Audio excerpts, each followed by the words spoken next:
One important aspect of media and audiences is fandom. So let's take a journey through the history of fandoms and consider their social and cultural impact. First off, though, what exactly is a fandom? We've already talked about subcultures in this course. Fandoms are a specific type of subculture. They are subcultural communities built around shared enjoyment of and dedication to a particular aspect of popular culture or a specific media product or franchise.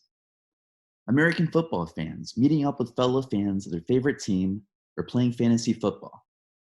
Harry Potter fans writing fan fiction or creating fan art. Anime fans attending conventions, cosplaying as their favorite characters. These are all examples of fandoms and the type of activities these communities engage in. What sets members of a fandom apart from casual fans is their active participation in a community. Media theorist Henry Jenkins, who has written extensively about fandoms, sees them as an important part of what he calls participatory culture. In participatory culture, media users are active participants in the media they consume rather than simply passive audience members.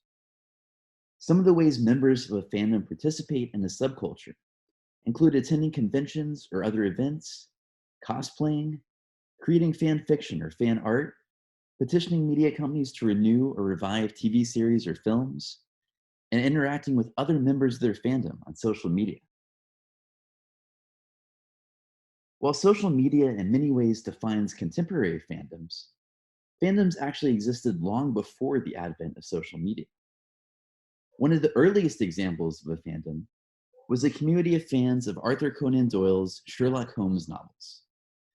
Sherlock Holmes fans organized public protests, taking to the streets in black armbands when Holmes was killed in Doyle's 1893 novel, The Adventure of the Final Problem.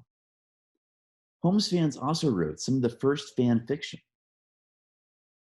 Beginning in the 1930s, science fiction fandoms began to take off. Fans of science fiction novels would attend conventions along with legendary sci-fi writers like Ray Bradbury and Isaac Asimov. Contemporary media fandoms, though, can really be traced back to the Star Trek fandom. Fans of the original Star Trek TV series, or Trekkies, would attend conventions dressed as characters like Spock, Kirk, or Uhuru.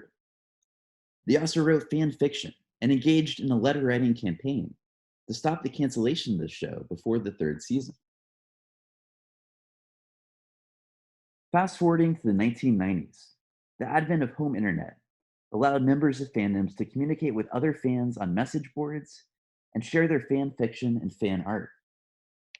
Large fandom communities developed around TV series like Xena, Buffy the Vampire Slayer, Twin Peaks, Star Trek Next Generation, and Babylon 5. One notable form of fan fiction that developed during this era was slash fiction, in which fans would create stories featuring same-sex romantic relationships between characters that were, or at least assumed to be, heterosexual in official media. This provided an important space for LGBTQ plus fans who didn't see themselves reflected in the mostly heterosexual worlds of their favorite shows.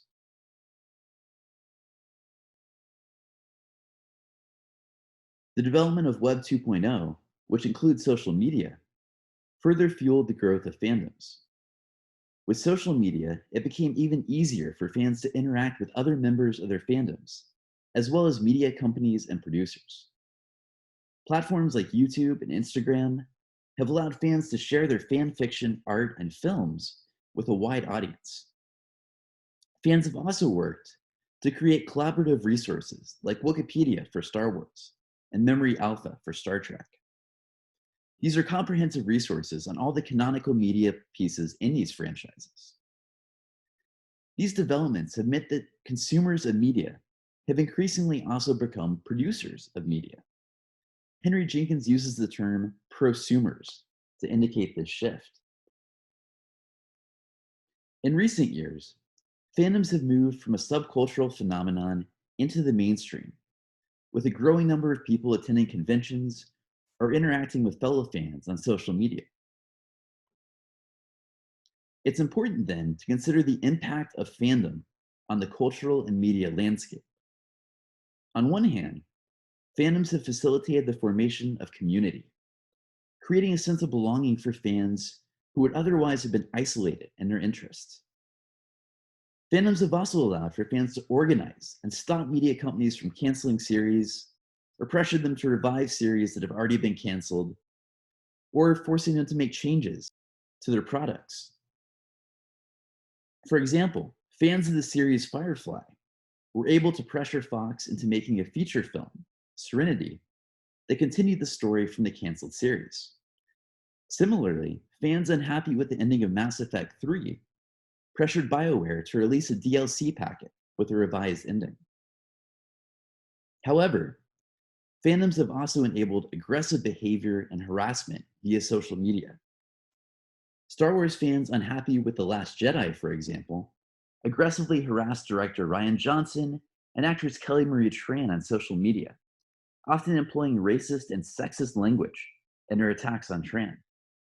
These kinds of incidents have raised questions over whether the increased influence of fans over media producers is necessarily a positive development. So, do you consider yourself to be part of a fandom? If so, how do you participate in this fandom?